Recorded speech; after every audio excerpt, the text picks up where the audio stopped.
o Carlo cresceu, né? E logo, desde cedo, manifestou dois grandes pilares da sua espiritualidade. A Eucaristia e Nossa Senhora. Nossa Senhora, o Carlo foi visitar por devoção da família, por parte dos avós, foi visitar o santuário de Nossa Senhora do Rosário em Pompei, na Itália, né, perto de Nápoles. E nós temos, inclusive, o quadro, esse quadro aqui atrás, que vocês veem só um pedacinho debaixo do quadro, é o quadro de Nossa Senhora do Rosário de Pompeia. Carlos quis desde cedo se consagrar a Nossa Senhora. E repetiu durante a sua vida muitas vezes a consagração a Nossa Senhora. Não é? E aí, não somente a consagração a Nossa Senhora, não é? A devoção enorme de rezar e rezar bem o Santo Terço, o Carlo também, logo desde cedo, manifestou a vontade de receber a Santa Comunhão. Mas era muito novo, era cedo para aquilo que era a idade das crianças na catequese, mas com 7 anos de idade, o menino tanto insiste que convence os pais se apresentam a Dom Pasquale Macchi, que foi secretário de Paulo VI, e Dom Macchi vê a maturidade da fé daquele menino, que ele não está querendo comungar por um capricho, e então permite que ele receba a primeira comunhão, colocando a condição de que ele receba a primeira comunhão, porém num lugar um pouco mais, digamos assim, isolado, um pouco mais recolhido. E então os pais escolhem fazer a primeira comunhão num mosteiro, né, feminino. E então ali o Carlos recebeu a sua primeira comunhão. Dali para frente, né, foram passos de gigante. Porque aquele menino começou a desenvolver uma fé eucarística, a realidade de Jesus na Eucaristia, que foi realmente algo de espantoso. Ele começou a insistir em ir à missa, né, todos os dias, o mais frequente possível. Às vezes os pais podiam levá-lo, às vezes não podiam levá-lo. E então aconteceu algo interessante. Quando os pais não podiam levar, né, havia um empregado na casa, um rapaz que tinha nascido na Índia, de religião hindu, né? O nome dele era Rajesh, desculpe. Ele era Brahmane, de casta sacerdotal superior, hindu, e trabalhava lá na casa dos Akutis. Dormia, né? Trabalhava e dormia, era hospedado. E um pouco era o companheiro também das brincadeiras do Carlo, etc. E então, este indiano pôde então acompanhar o Carlos à missa. E o Carlos, no caminho, lá com seus 7, 8, 9 anos de idade, falava tanto da Eucaristia, falava tanto de Jesus, falava tanto da verdade do Cristo vivo na Eucaristia, que o indiano pediu para se batizar, para poder comungar.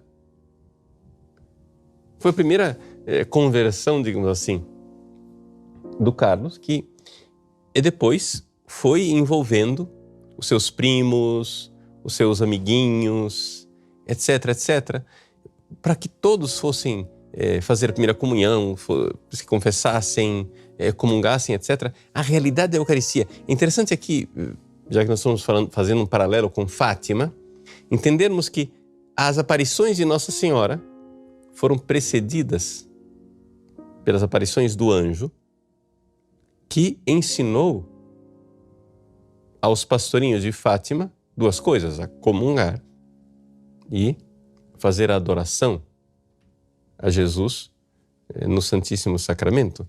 Essa realidade eucarística e a fé, né, que o Carlo manifestava na fé da igreja, na Eucaristia, era uma coisa não somente certa, mas profunda. Não é? O primeiro biógrafo do Carlo, Nicola Gori, que escreveu esse livro, Eucaristia, a mia autostrada per il cielo, que é uma frase do próprio Carlo Acutis, né?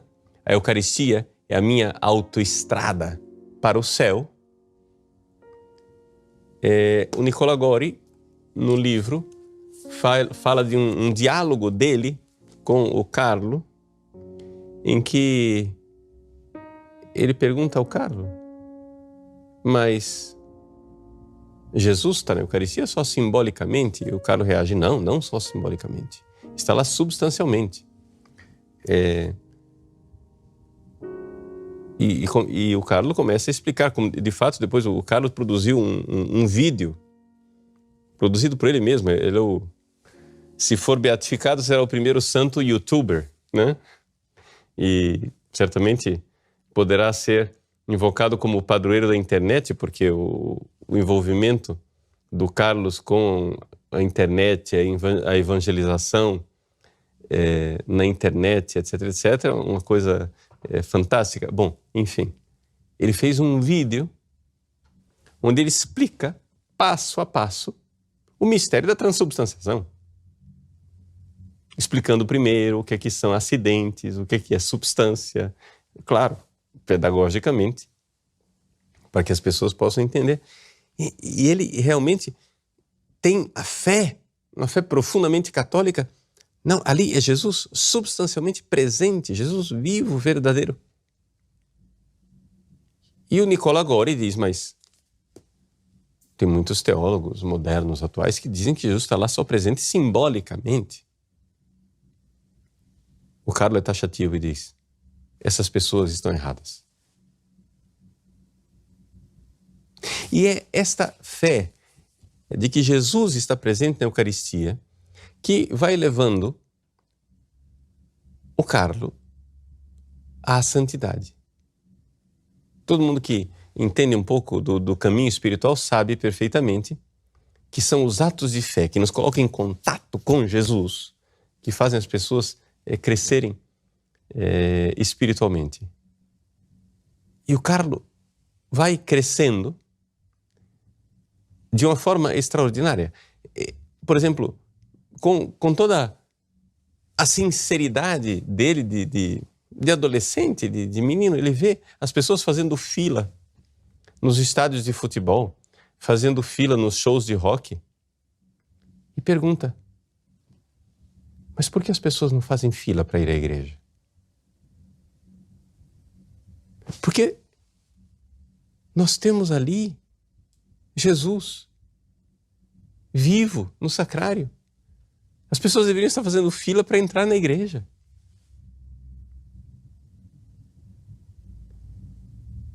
E essa fé assim tão sincera, tão tranquila, tão espontânea, deixou o pai dele, André, um pouco boquiaberto. Por quê? Porque o pai ofereceu a ele: Carlo, vai haver uma peregrinação para Jerusalém, e então são padres, amigos nossos, que vão para Jerusalém. Eu gostaria de colocar você nessa peregrinação. Resposta do Carlo: não, papai, eu prefiro ficar aqui em Milão, porque aqui em Milão há tantos sacrários, tantos tabernáculos, onde Jesus está presente na Eucaristia, que não é necessário eu ir para Jerusalém para ver onde Jesus esteve há 2000 anos atrás. Eu quero estar onde Jesus está hoje, vivo. E renuncia à viagem e fica em Milão durante o verão para estar no sacrário. E alguém poderia dizer assim: não, mas era uma fé, digamos assim, Ele aprendeu, foi repetindo aquilo, foi repetindo. Não, veja, o Carlo tinha um diretor espiritual, um padre, que era seu diretor espiritual e morava em Bolonha. E ele ia encontrar esse padre uma vez por mês. E quando ele ia visitar o padre, prestava contas do seu progresso espiritual. E já no fim da vida, o Carlo disse ao seu diretor espiritual que estava muito contente porque já conseguia rezar diante do Santíssimo, no sacrário, fazendo adoração, sem nenhuma distração. Ora, nós sabemos, quem conhece alguma coisa de vida espiritual, sabe perfeitamente que este recolhimento milagroso, não é? Infuso, é uma realidade típica de quem já superou os graus iniciais, né? Assim, essa realidade de conseguir estar lá sem distração, não é? Ele manifesta dessa forma, eu já consigo, já estou conseguindo. Não, na verdade, Deus está conseguindo nele, né? Ou seja, ele está deixando de colocar obstáculos. A docilidade do Carlo era tão grande que ele foi, assim, crescendo espiritualmente, e de adoração em adoração, de comunhão em comunhão. Isso, os testemunhos são unânimes. Todos os testemunhos dizem, o Carlo insistia muito na missa diária, comunhão diária, e ele fazia sempre um momento de adoração antes da missa, em preparação, e depois um momento de ação de graças, em que ele ficava depois de ter comungado. E essa, digamos assim, essa primeira coluna da vida espiritual do Carlo, que nos faz recordar tanto, né, o São Francisco Marto, né, que gostava de adorar o Jesus escondido, né, de estar com Jesus. E a gente vê o quanto a espiritualidade do Carlo Acutis é cristocêntrica, uma realidade assim tremenda, e exatamente porque cristocêntrica, também mariana. Uma espiritualidade voltada para Nossa Senhora. Por quê? Porque uma das realidades da mensagem de Fátima, quando Nossa Senhora aparece para ensinar que nós devemos fazer os 5 primeiros sábados e todos os meses, o que é que Nossa Senhora ensina? Ensina a confessar, comungar bem, né? Já falaremos da confissão na vida do Carlos, mas ensina também a oração íntima. Isso é uma coisa que pouca gente se dá conta na mensagem de Fátima. Nossa Senhora pede para rezar o terço, mas depois ficar pelo menos 15 minutos meditando os mistérios. O que é isso? É oração mental, é oração íntima. É oração contemplativa. E essa realidade de contemplar os mistérios e de vê-los com uma maior profundidade é algo que a gente vê claramente que o Carlo Acutis foi conduzido pela mão. Assim, o próprio Espírito Santo foi conduzindo aquele menino, dando passos de gigante para que ele crescesse espiritualmente. Então, uma das orações contemplativas dos mistérios é o Santo Terço. E o Carlo não tinha dúvida, né? O terço diário. Se possível o rosário, mas pelo menos o terço diário. Ele andava com o seu pequeno terço enrolado no pulso, quando andava de bicicleta para cima e para baixo, né? E levava os outros a rezarem o terço. E quando a gente vê esse menino falar do Santo Terço, você vê claramente, quem entende alguma coisa de vida espiritual, vê claramente que ele, ao rezar o terço, tinha refeições espirituais. Ele tinha uma refeição espiritual quando rezava o terço. Não era simplesmente uma devoção, porque Nossa Senhora pediu, então deixa eu me livrar do terço. Se vê claramente que ele conseguia realmente estar na presença de Nossa Senhora. E como Nossa Senhora guardou a pureza dele. Ele, o Carlo, antes de morrer, disse com toda clareza para os pais: La Madonna, Nossa Senhora, foi a única mulher da minha vida.